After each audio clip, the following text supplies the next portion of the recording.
Boom! What's up, Republicans? Welcome back.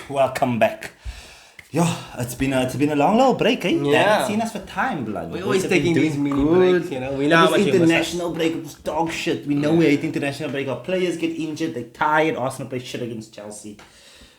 We move. I wouldn't say you guys have played shit, but hey, that's a lot to dive into. Let's get in. We're gonna go Arsenal first. Let's go Arsenal first. Arsenal first. 2-2. 2-2. And possibly the worst 75 minutes I've ever seen Arsenal play. It was atrocious. It was. I was in the Lions Den. I was at Moyo. Only Chelsea supporters there. I didn't see a single Gunners jersey. The man sitting next to me is a United supporter, thanking the ref for every decision going against Arsenal. It was just disgusting. Odegaard. You say the big game player. Bro, where you at, blood? Where you at? You're supposed to be our superstar. Man is missing in big games, bro. Away from home. He never dictates the pace. It's difficult to Fuck, it's difficult. Declan Rice pulled up now the day the nigga scored a halfway liner. First time. Did you see that finish? That was really impressive. Did you see that That finish? was giving me Scotty McTominay vibes. No. That was giving Declan Rice vibes. That's what it was. That's a big man. That was crazy. That's a big man, blood. But overall, I left when the score was 2-0. I had to go. I'm not a fake supporter. I watched the game while I was driving down the N1. Holla at your boy. But as we were walking to the car, Arsenal scored a Rice goal and I'm losing my cock. I'm just like, okay, one back, let's go. Arsenal scored 2, the Trossard goal. I'm like, oh my God, let's go. Let's score 3. Eddie misses the big chance. I'm glad that you guys drew though. That's cool for me. I'll take that through any day. Yes, I'll take that. Chelsea. Chelsea and Arsenal dropping points. I'm going to tell you straight, Chelsea, everyone will write more into the performance for Chelsea. Oh, Chelsea looked good. Chelsea didn't look good. I'm going to tell you now, Chelsea They had a didn't do penalty shit. and they had like a fluky A one. penalty and a cross. They created jack shit. I can't remember them making the keeper make a save once. They had the ball in our box in the first half a little bit, but they were dead food, blood. Chelsea weren't good. Chelsea did the bare minimum in a home game against Arsenal. And you know what's crazy? That I actually fancy that right back Hugo Mayo.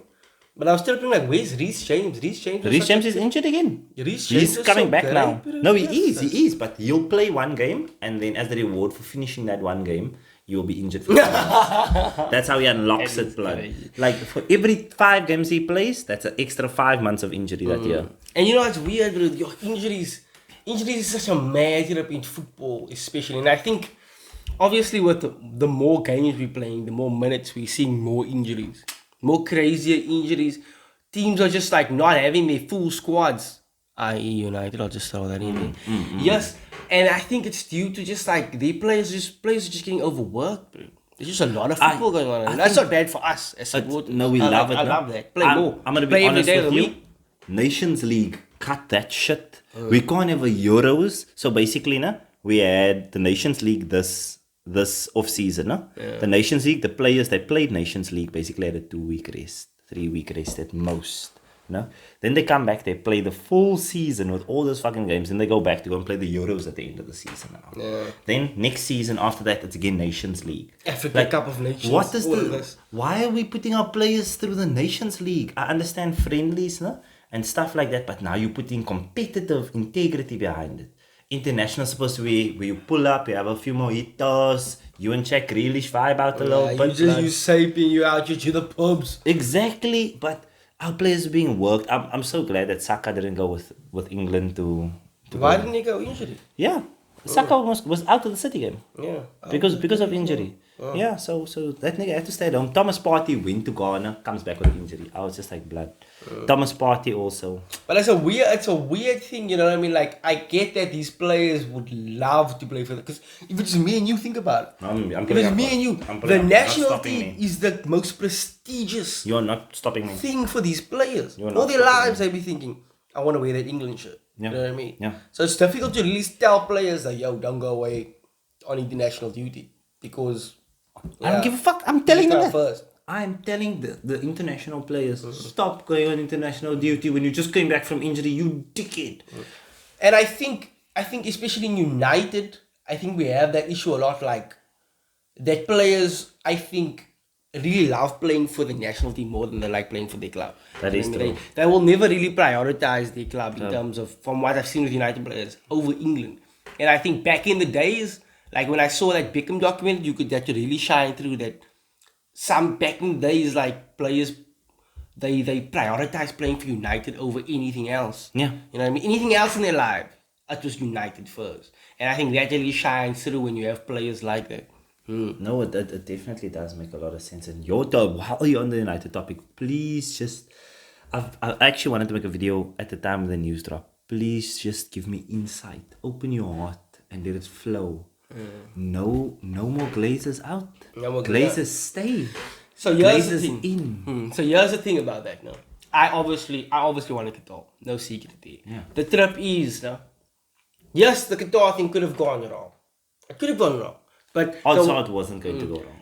Odds wasn't. Odds are we were gonna get that was the City model waiting for us. What disappoints me there, no, is like, you know what? A couple of months, or maybe even a year and a couple of months ago, if I had heard about this Jim Ratcliffe deal, if I had heard all of this and just that, eyes closed, taking it. Right Done. away. If it was that, like, because we had heard about those rumors. Yes, The remember that Ratcliffe weird rumors. nigga that said he wanted to come and take Michael over the Knighton. club. Michael Knighton, yeah. Until Sir Jim Radcliffe comes and takes over. Yes, Not bro. needed anymore. And that is what we were all hoping for that. But like the minute the Qatari option became viable, that was now the golden ticket to the chocolate factory. 100%. Do you know what I mean? And it's almost like, bro, if you don't have a car, and you got nothing, and you get an Opel, like an old Opel. Yeah. I'm not gonna. No. Okay. I won't do that. You get like a fucking old, a janky old Fiat. You're gonna love that Fiat. You know what I mean? You're gonna love that. You're Someone gonna love offers you a that. Fiat. Give me You're the taking Fiat. the Fiat. But if you don't have a car and someone offers you a Fiat and a Ferrari, and you now could have gotten that Ferrari, and now that option is taken away from you, you're not gonna be happy with that Fiat. By some technicality. It must be something that can It must make be you see a technicality of some something sort. serious. So basically, you were supposed to do this thing, you didn't upload a video cheat, and now you don't get. No. Here's no. Your parents are gonna buy you this KB. Yeah. You know what I mean? And like, let's say you didn't have KB and they get you the Fiat, you'd be Gucci. But if you find out that your parents went to the fucking dealership and the Fiat was 20k and the Ferrari that someone died in, so was cursed, so I was selling it for 20k. There was these two options. But there was a Ferrari that was cursed. There's bad luck. Yeah. You know what I mean? It's bad luck. Oh, yeah, forbidden fruit. I like forbidden this. fruit. You're doing well. And they'd be You're like, doing well. nah, give us the Fiat because it's safer and this is our son.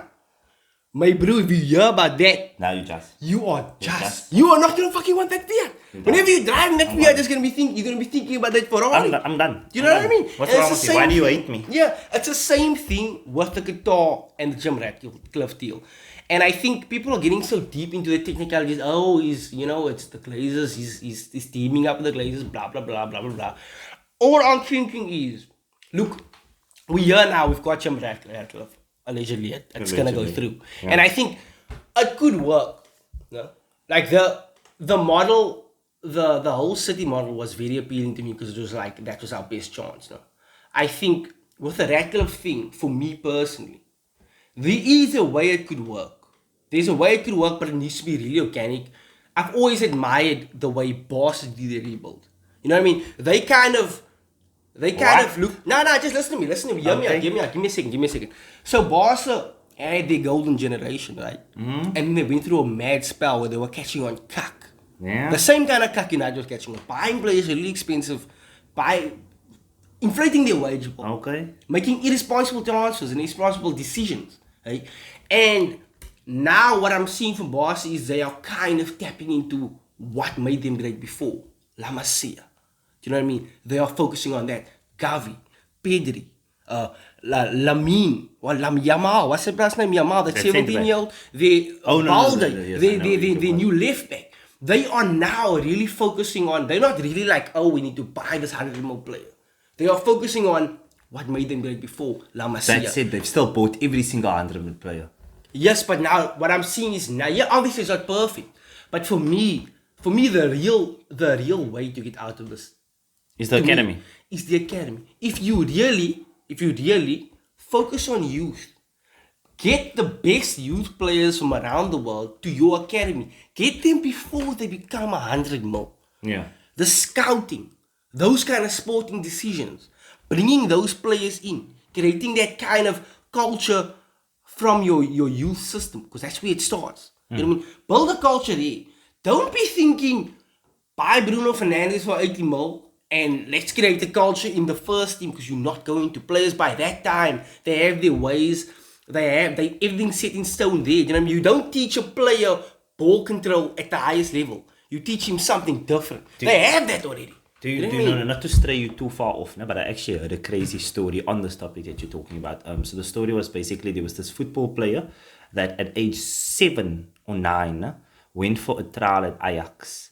And Ajax, at the time that he had gone for this trial, at age 7 or 9, recorded all the data from this trial. I heard about this. They recorded all the data from this trial. They had his metrics, his sprint speed, like all of his data, and they had that on thousands of players from age 6 up. This was borderline 6 trafficking. Mind you, this was 20 years ago. This is in the 90s. Years ago. In the 90s. That Ajax was doing this. They had thousands of 6 and 7 year olds just data on them, bro.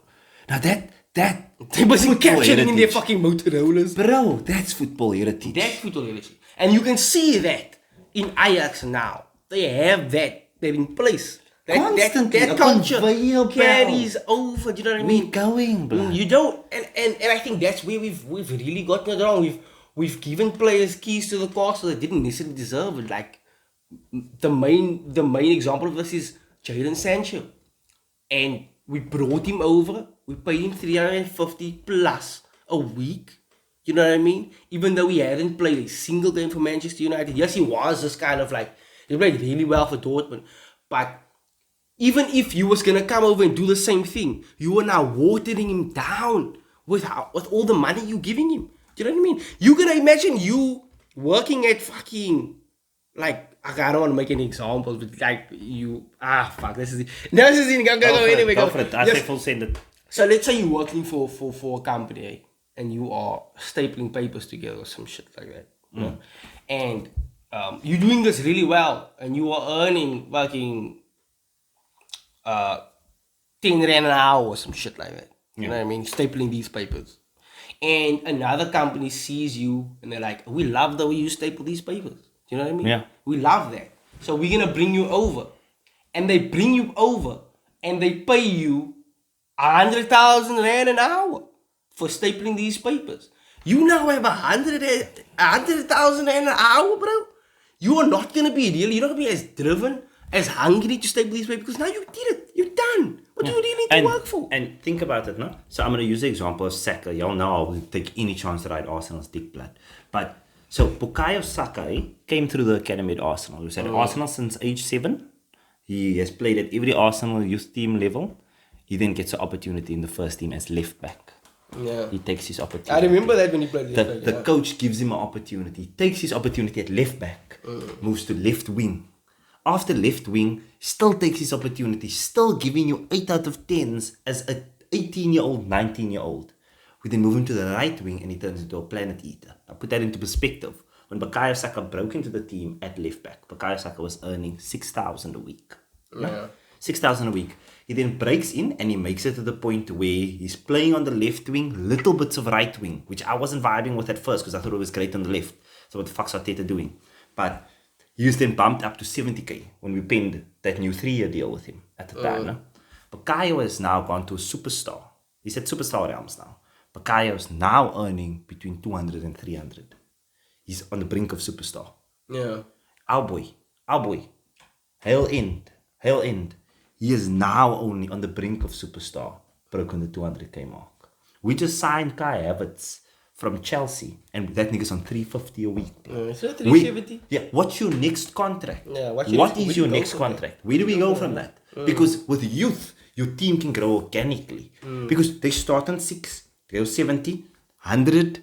Saka's obviously an exception, so you got to pay him premium because he's star boy. But everyone else you can keep in that 100 range. Eddie's on 100. You know, that was Eddie's big contract, 100k.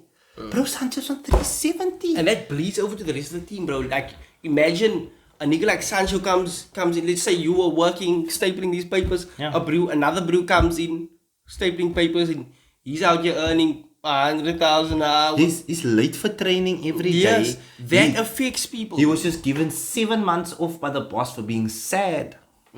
On 400k a week, what you sad about, my boy? Yeah. Fucking go lay in some money and get strong, blood. What the fuck's going on? Do coke, do some stupid coke, blood.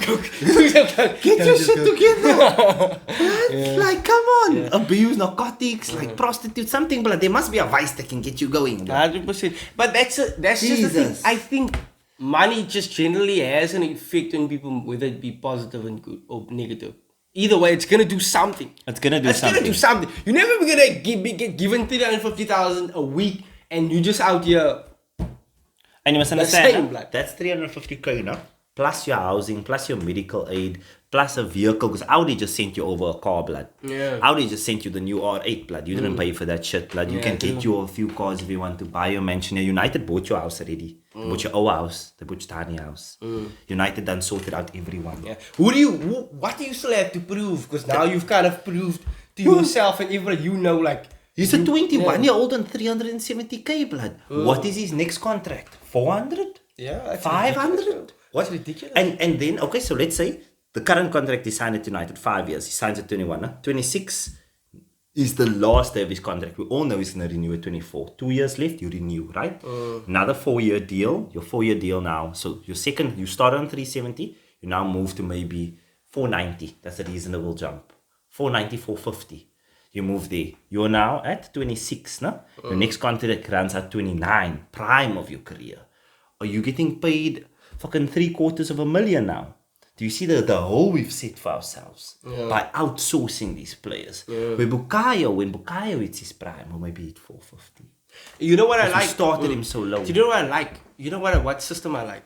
In the NBA, they have the system with contracts where if you just got drafted, you on a rookie contract of a certain amount. And you can max your rookie most. Yes, you can only give the super maxes to your rookies if they haven't changed. Yes, if they haven't left your team. So they're on that rookie contract. And if you're a veteran, you get a veteran contract. And somewhere in between, I suppose it's just up to the But team. also you get incentives based on if you make defensive player of the year, you are now eligible for another contract. If you make an all-star team, you now no longer susceptible to a max. You can get a super max. But that's based on performance. That's based on performance. And that's great, bro. That really because now the contracts are carrying over. Yeah. And now you're not signing and it's not only the fee, it's the agent fee. How much did the Haaland's agent make off that Haaland deal? I have no idea. They just and that's not money that's accounted for in these transfers. None of these things are things that are grasped at. But anyways, that's just like one of the issues. But I hear we getting a new director of football now. Paul Mitchell. So doesn't that nigga make hair products? I don't know what he does. Look, I'll be honest with you, I don't know what he really does, but I think there's a path to success. No, we can't be too mad that we didn't get Qatar. I kind of choose to see the negatives that could have came with Qatar, rather than Qatar's not here, we fucked up. Like when it happened, I was hurt. When it happened, I was hurt. I thought we're done. We just gave away the golden ticket to the chocolate factory. Yeah, do you know what I mean? I see what and you mean. that just hurt me. But like now thinking about it, look, all we can hope for is that this dude really makes the right decisions. You know what I mean? Because that's just what it's gonna come down to. That's what's gonna come down to, bro. And bro, may the football god be with us as United supporters. But I think in closing on the United thing, no? I'm gonna tell you, I personally didn't want us to get Qatar. Nobody did. I felt like that would have been like just a golden ticket, no? Because that would mean you wouldn't have to put in the work that my club has put in to get where we are. Because we don't have a copious amount of money. We've had to grind our asses out to get here, blood. And because of that, no? And because there wasn't, it's almost like in life, I don't know if this is, if you've ever thought of this, no? But people say you don't feel money that you didn't work for. So if money is given to you, you'll blow that, blood. But if you worked for it, generally you treasure it more. And I think it's the exact same thing with the development. I went through the whole process with Arsenal and I'm still going through it. So I'm so connected to that team that they kind of found a way to bridge the gap between the fans and the players. Because I've come along with these boys. And that culture has been built over. That culture's been built, and as culture is invaluable. You can't buy a culture. Yes, and as much as the money would have helped you, I don't think the money would have fixed the problem. But you know what's crazy, Speaking about the money issue, I actually don't think we needed. Yes, the Qatar money would have been insane, but I think United make enough money as it is. Yeah. I think United have the money. They make the money, enough money to take us where we need to be. It's more on how are we using the money. What are we spending the money on? And I think that has been the core issue. Because United don't have an issue with money, bro. We've seen how much we spend. We don't have an issue with money. So let's put it into contrast, no? So just to quantify for you guys how bad the problem at United is, no? Jadon Sancho to come and play for Manchester United, no? One of the biggest clubs in the world in footballing history, to come and play for them required 350,000, right? João Felix just moved to Barcelona for 6,700 a week. Yeah, he took a massive pay cut. That's the pay cut he took. 6,700 to go and play for a club. Football heritage. Yeah, guys, it's been great. We didn't even talk about the United game. Huh? What do you want to talk about the United game? Absolute scream by Diego Dallo. That guy. Absolute scream. Who is playing? Scotty You McTominay. needed a screamer to beat Sheffield. Scotty McTominay, bro. Scotty McTominay. I'm not interested in that cuck. I won't lie to you. It was a dog shit game. The fact that Love the fact that we won. I was a bitchy lost when we were at 1-1, but there was a lot going on. Rugby World Cup, UFC, it was a big weekend. You know what I mean? But I think we just need to really keep pushing, and all we can do is grind out results. All we can do is like just win. How you build momentum. Yes, just win by any means necessary. You know what I mean? I think that's really all we can do right now, because there's a lot going on with United. It's just more than what's happening on the pitch. It's just like it's everywhere. It's everything. So I think, good win, but we'll see how it goes, man. Manchester Derby. Do you see what I mean? Like, that was a nothing game. Like, why are we even wasting our time? It's just a big game, bro. What do you mean? Diego Dallo. Oh, please. What a wonderful goal. Him and Mudryk both had scored the same goals this weekend. Halakis. But guys, on that note, we are really going now. GG. It's been live.